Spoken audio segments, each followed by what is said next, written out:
Uy girl, salamat ah. Pinakiusap mo ko kay madam kahit papano may dagdag kita.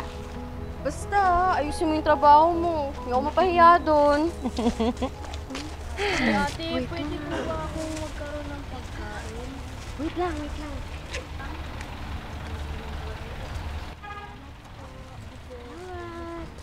Girl, alam mo, bigay ka ng bigay dyan. Baka mamaya sindikato yan. Tekis, kay sindikato o hindi, di ba nga ang sabi ang nagbibigay, tumatanggap. Tsaka bariya lang naman yun. Kawawa kayo yung mga bata. Kung ganyan, di ba riya lang din tatanggapin mo? Bigyan mo kaya ng lilibuhin para libo din yung tanggapin mo, no? Hoy, pilosopo ka talaga, no? Girl, ako ba? Pwede ba ako manghiram sa'yo? Nako. Kasi nga, kulang kasi yung pang-tuition ng kapatid ko eh. Yan. Diskarte mo. Basang-basa ko na. Sus. Alam ko naman kasing malambot yung puso mo sa mga nangangailangan. Yung pulubi nga kanina na hindi naman humihingi sa'yo, binigyan mo eh. Ako kaya. O kaya girl, what if mag-cash advance na lang kaya ako, no? Wala ka pang isang linggo. Buti kung pumayag si madam. Bahala ka. Tay mo.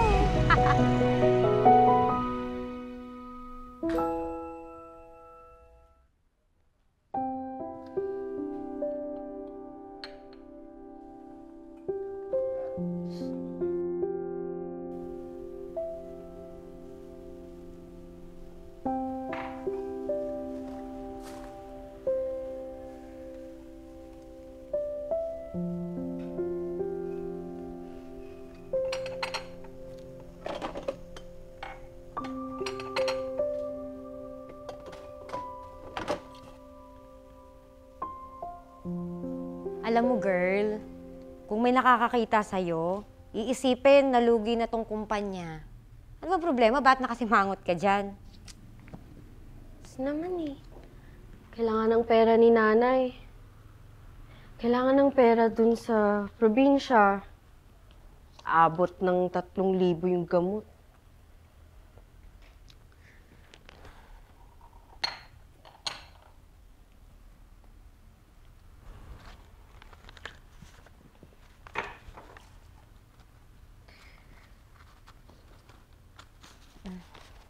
O ito. Salamat sis ah. Basta ibalik mo ha. Ubus ko ata yung sweldo mo. Lahat kasi ng gastos ko ngayon, sakto kwentado na. Pero okay lang. Sipin ko na lang na nagdeposito ako sa bangko tapos walang interes. Ay. Uy girl, ano na naman yan? Babalot ka na naman dyan. Para sa pulubi na naman yan, no? Pauwi naman na. Lagi ko kaya nadadaanan yung mag-anak na pulubi dun sa kanto natin. Kawawa kaya. Naku, ikaw na ang good Samaritan. Di na.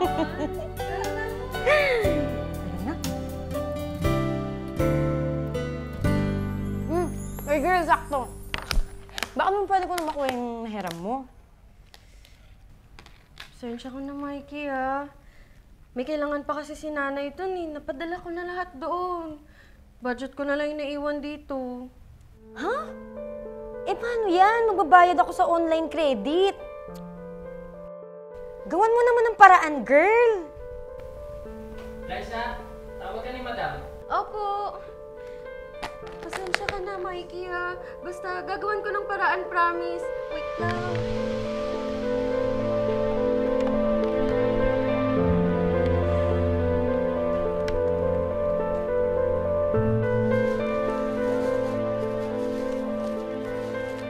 Sige po, gagawan ko po ng paraan.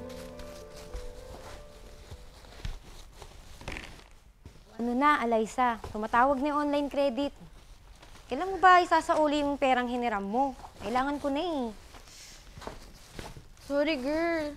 Wala pa kasi sumasagot sa mga kinausap ko, eh. Pambihira naman. Nung panahong nangangailangan ka, di naman ako nagdalawang isip na pahiramin ka. Ngayong ako yung naniningil, ako pa bang mahihiya? Hindi naman sa hindi ko gustong magbayad. Pero kinapos lang talaga. Kahit ilang araw pa, may sakit si nanay. So, ako pa ngayon ang magigipit.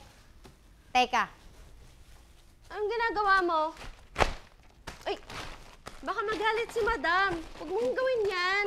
wag mo akong pigilan. Mag-uuwi ako ng mga produkto tapos ipapa-charge ko sa yung lahat. Total, ayaw mo naman akong bayaran. Teka, hindi naman tama yan. Tumigil ka nga. Anong nangyayari dito? Naririnig ko kayo sa taas. Nag-aaway ba kayo? Anong gagawin mo dyan? Ipapa-charge ko po sa releasing kay Eliza. May utang po kasi yan sa akin eh. Tapos ayaw naman akong bayaran. Madam, pasensya na po. Nakapangutang po kasi ako ng 3,000. Eh, nakikiusap po ako sana na kahit ilang araw pa, magbabayad din naman po ako eh. Ah, bakit? Nag-intay ka ba nung pinahiram kita? Di ba mismong araw din na yon nakuha mo yung pera? Tapos ngayon dapat mismo magbayad ka din. Nang dahil sa 3,000 piso, magkakasira kayo. Ikaw, Eliza, kung nagsabi ka kung kailan ka nagbabayad, sana hindi siya umasa sa'yo. Opo, madam. Kaso, nagipit lang po talaga. At ikaw, Mikey, nang sinabi naman niya sa'yo na may sakit ang nanay niya, hindi ka ba magkakaroon ng awa sa kanya? E paano kung yung nanay mo ang may sakit? Anong gagawin mo? Hindi mo ba alam na ipinakiusap ka ni Eliza para mag-cash advance ka kahit bagong-bago ka pa lang sa kumpanya dahil naaawa siya sa'yo para sa pang-tuition ng kapatid mo?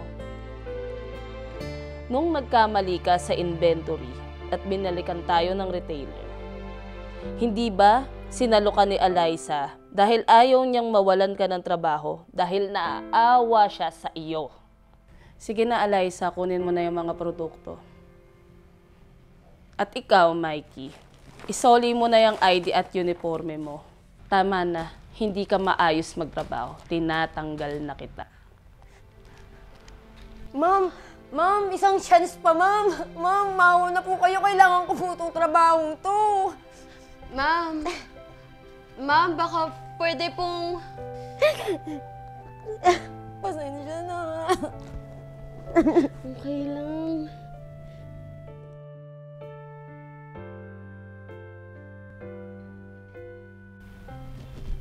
Madam, uwi na po sana ako.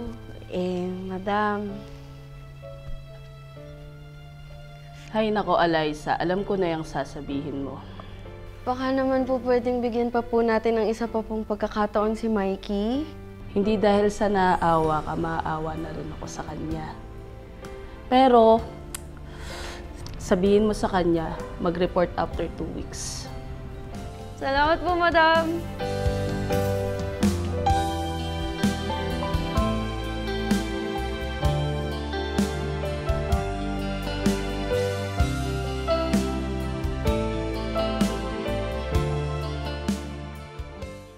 Sapagkat ang paghuhukom ay walang awa doon sa hindi nagpakita ng awa.